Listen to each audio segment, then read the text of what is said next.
Well, it seems out such a beautiful day and I've got a bit over a month up until Holden Nationals. I thought I'd just relax and chill out and just, take it easy. Car's all running good. Psych. Or not. So the whole time I've been having issues with pushing a bit of water when I crank the boost right up, much over 22 PSI, I start lifting head. So I've learned a few things since I built this. Doesn't matter if you build your own engine in your garage at home, make 800 horsepower and run 10s with a manual. 2022, nobody cares about that. So I ended up making a Facebook post looking for some help. I got a really great response from that and I got really good information from some people and a lot of help. So I'm really appreciative of that. One of the people that got in touch with me was Jeff Johnson, formerly of Street Built Racing over in WA. So if you haven't heard of him, then you probably haven't been around drag racing very much. He's tuned some of the fastest cars in Australia. We chat online for like 2 hours every day, so I guess you could say things are getting pretty serious. I've got the heads back from Andrew Blackwell. Lee and Jeff's been able to tell me exactly what he's wanted done with them, exactly what compression ratio he wanted to target. The old heads that were on there had been shaved a fair bit. The compression ratio was up pretty high, relatively speaking. So what that means is that they've taken a fair bit of meat off the deck. So you obviously lose a bit of clamping force if that's not as rigid. I had also had Andrew do a CNC porting job. Now I'm aware that plenty of people go a lot faster with as-cast heads. The way I understand it is that boost is just a multiplier. Your car makes 500 horsepower naturally aspirated. If you add another atmosphere on top of that, it should make 1,000. So the way I see it, if this adds whatever horsepower to it, NA, it should help when it's boosted. So another issue, I had 2 LOWBLO 450 fuel pumps in, which have been doing the job fine. Now it's got a 1-to-1 boost reference fuel regulator. So what that means is you put 1 pound of boost in, it bumps the fuel pressure up by 1 pound. Jeff tells me some of the 450s have a 75 PSI pressure bypass in it. So if I end up putting 30 pound of boost in it on top of my base pressure, I might run into an issue there. So I've picked up 2 LOWBLO 525 pumps. I'm going to put them in the tank and they should do the job just nicely. The turbo. Now I've got a back pressure transducer in there. We're able to see boost pressure out versus pressure in the manifold, or EMAP. So what I've done is I've spoken to Grant from ProBoost and he's hooked me up with an 81-87mm T4 turbo. So that should help reduce the back pressure a lot. They're both 80mm billet wheels. So I was planning to buy another turbo for the Land Cruiser. So now I'll put that one on that, so it should be a good thing. We've gone to an LSA head gasket. It's got 7 layers, so I'm not exactly sure the science on it, but they're designed for a supercharged engine. So hopefully that does the job. Lots of people seem to be running them, so people running 30 pound of boost plus through these. So now I've just got to get to putting it on.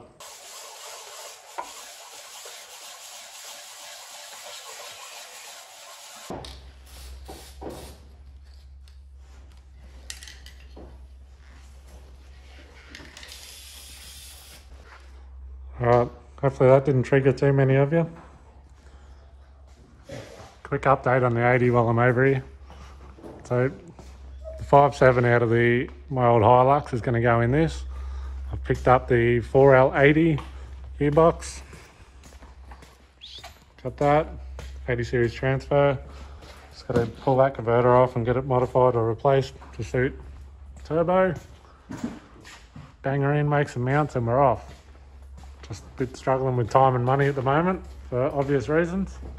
So I'll get back to that soon. One thing you'll notice with the LSA gaskets, they're made for a 6.2 litre, the bigger bore. You can see the amount of clearance there is around the cylinders. Apparently that's not an issue. Something else you might notice, that right there. Not quite sure what that was. Something went through it at some stage. No damage on the turbo, so I don't know. Mystery. Bit of slag or something. I wouldn't have thought so, but who knows. Anyway, let's keep into it.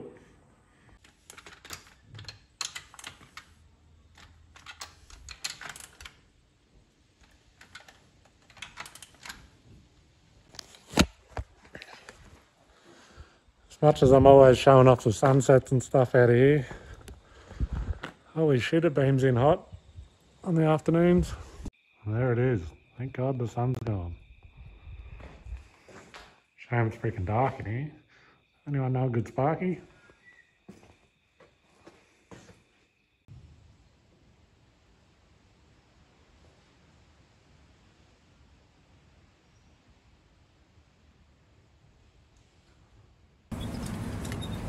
Hey, want to hear the most annoying sound in the world?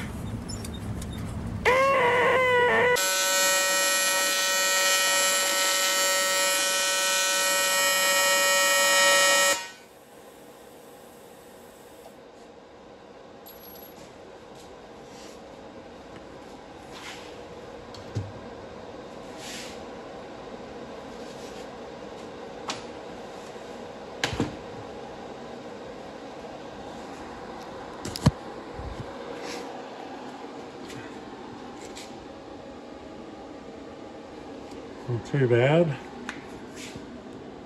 I like to try and do big fat welds for two reasons. Gives me a bit of room to grind out on the inside, and then the other reason is I'm not very good at doing little welds. A bit out of control here and there. Bulk amps. I'll clean it up a bit inside, but that'll do. Righto, so next job on the list, I'm going to replace the two LOWBLO 450s in there with these 525s. When I built this, these just came out pretty much just after I ordered the 450s. So anyway, they've done the job until now, but I'm going to swap them out so we don't run into any issues with that. Car's got an 80 litre VN fuel tank in it. I'll put a picture of it up here. I've modified it so that all the pumps and everything drop into the top of it. So plan is, if I ever get to do drag challenge or whatever, take the family across the country in this thing or something for a bit of fun. And it's still got all the boot, and you can get to the pumps really easy if we need to. So just made a flap in the boot, a few screws, and there's a hat that drops in like a Raceworks hat with the two pumps hanging off the bottom of it. So that's all you got to do, knock the fittings off, use a few screws out of there, and you don't have to drain the tank or anything, so it should be really easy. So let's get into it. So that's the pumps out. It was actually a knockoff copy hat. It was like a 3 litre surge tank thing or whatever that I bought. And I just used the top out of, so it seems to do the job pretty well. Got that return taken off there now. What I actually did, it's a bit hard to see down inside there. I actually welded a saucepan into the bottom for a swell pot. I've got the return feeding around into a set, so it swells it around and draws fuel in from the bottom. That's the plan. Seems to be working okay. I still run the tank pretty full just in case, but it's doing the job. Definitely beats pulling the tank out or draining it. So anyway, let's swap them over. So I worked out the inner from the Dash 8 Teflon hose was a little bit loose on the fitting, so got to try and make it a bit smaller.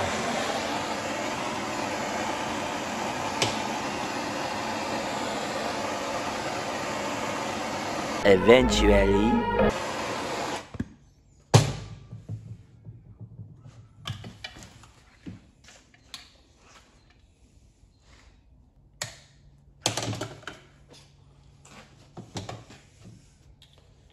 Alright, well, it's still pretty hot. I'm going to push it on the pump end.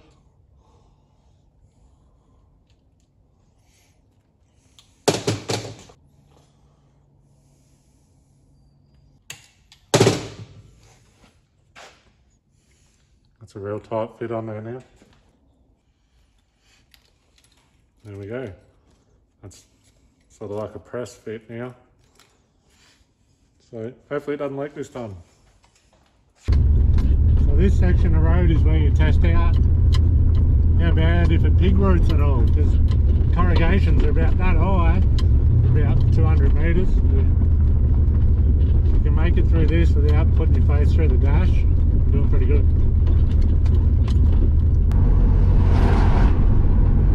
So if you saw my last episode, you might have seen I ripped my gear knob off on the 3-4 shift or 2-3, whatever it was at Heathcote. So I got in touch with Mel Wood. He's hooked me up with this stainless steel shaft and a real nice black knob with a 6-speed pattern on the top of it. So it feels way better to drive. Solid as. So hopefully that's one less issue I have next time. We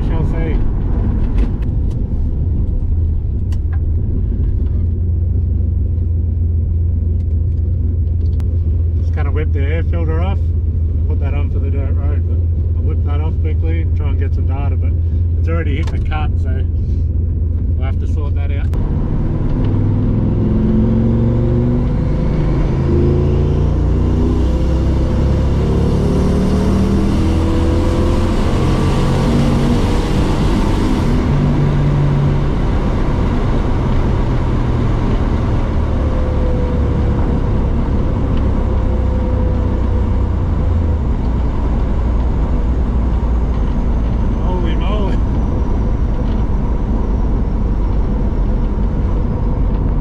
Alright, so another little issue I've got is my boost is sort of hunting at the minute since I had everything to bits and changed the turbo. So what I wanted to do for a while is make a smoke tester for testing for leaks. So got on YouTube, looked it up, went and got myself cheap soldering iron, got my leftover surge pot from that I used the hat out of in the fuel tank in the car. Bits and pieces, put a lid on it, mount that in there, a bit of air pressure, and see if I can find this boost leak. Alrighty, so I got my smoke machine all plugged in. It's been going for a while, got some oil on a rag in there. Got it all sealed up. Got a bit of air pressure going on, so let's check out this engine bay and see what goes on. Ready? Alright, coming out the turbo, but you'd expect that. So you can block that off, I think, probably be the go, but bit around the throttle body, bit on the inlet air control valve. So there we go. Coming out everywhere. So ideally really I need to block the turbo off and just give it a go, and then I can put some actual pressure into it. But I'll sort those couple of simple ones out and then progress. Good thing. Right, I got the turbo kind of blocked off. Idle air control valve sealed up. So we'll give it another go. Yeah.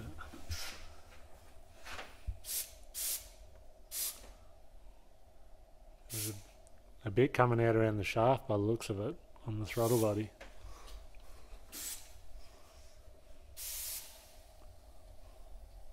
I can hear it hissing.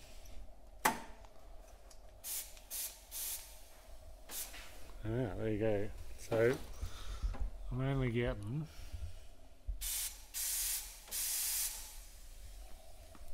sort of putting 10 pound into that.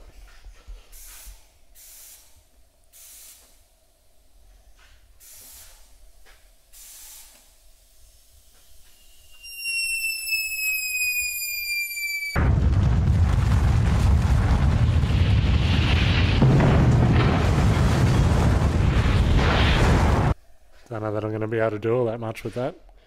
It's a standard LS1 throttle body. Doesn't seem to be coming out anywhere else too important though, so that's good. Might be onto it. Alright, these boost problems are driving me nuts, so I'm just trying to go over everything I can. Checked out the wastegate, it all looks pretty good. Got the wastegate Squisher 3000 on here today. See if we can do it one-handed.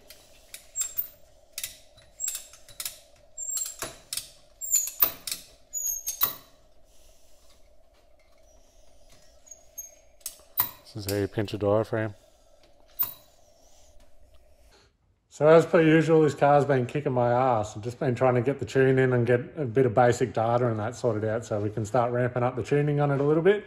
I had this thing where the boost is just going up and down, up and down, up and down. I've pulled everything off, pulled the wastegate off, pulled the dump pipe off, bypassed the solenoid for the boost controller, looking in everywhere, trying to figure it out, can't work it out. Anyways, chatting with Jeff last night about block cats and things like that can cause issues like that. And anyways, got me thinking.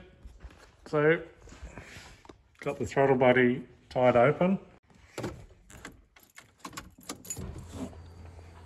Turn the ignition on there.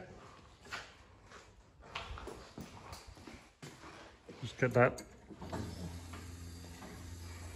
So that simulates 60% throttle, so the second fuel pump's running. And also my exhaust valves should be open. So anyways, one under here. You can hear the pump running.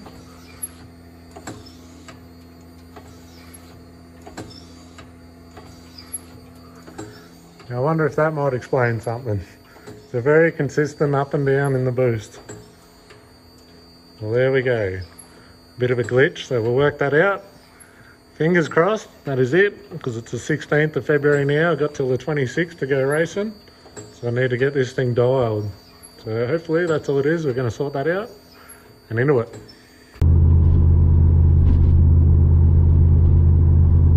It's so loud with the exhaust dumped at the diff. I don't know how anyone puts up with that in a street car.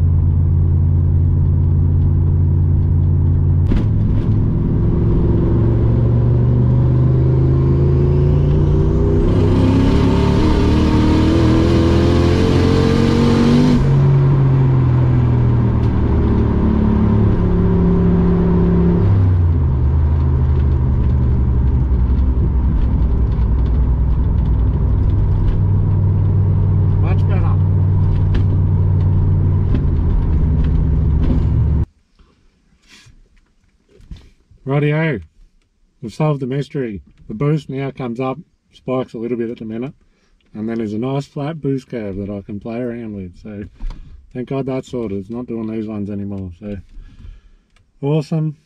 Tick that off the list. Get the data to Jeff, and then we can move on with it. Well, thank God for data. Jeff's just been going over my tune and he's picked up that the fuel pressure's still not quite what it should be. So much for my Teflon idea. I've just jacked it up now, turned it on, and both pumps are seeping around the very top of the Teflon hose on the inside. So anyways, maybe that is a bad idea. So if you've tuned out before you've got to this bit, sucked in. But anyway, so I'm gonna have to chase up some proper hose or different hose or whatever and try and sort that out, because the last thing we want is a lean out. So anyway, we'll keep at it. I just remembered quite a while ago, like a long time ago, I thought I would test some different hoses out that people said were fuel resistant. So I don't know if you can see that one in there.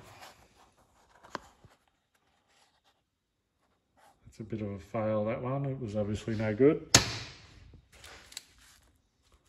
Now I've got two in here. They've been in E85 for a long time, as you can probably tell by the label on this bottle here. So I reckon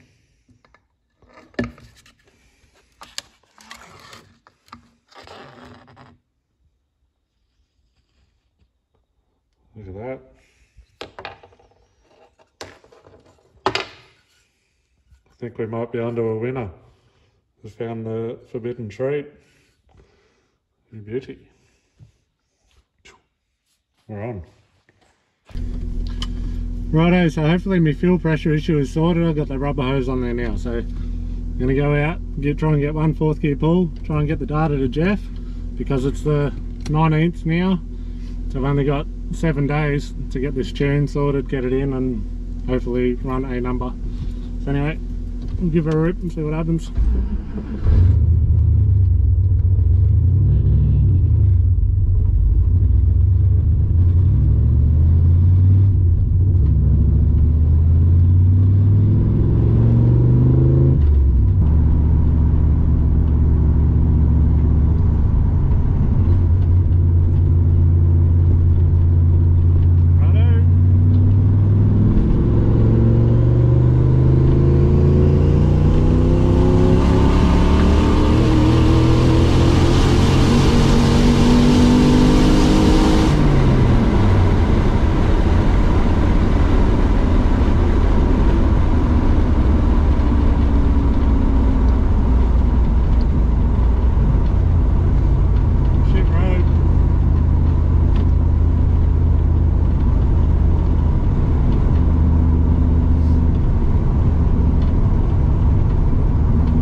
Video off here. I've got 7 days to get this tune in, clean this thing up, and then we're heading off to Heathcote for Holden Nats.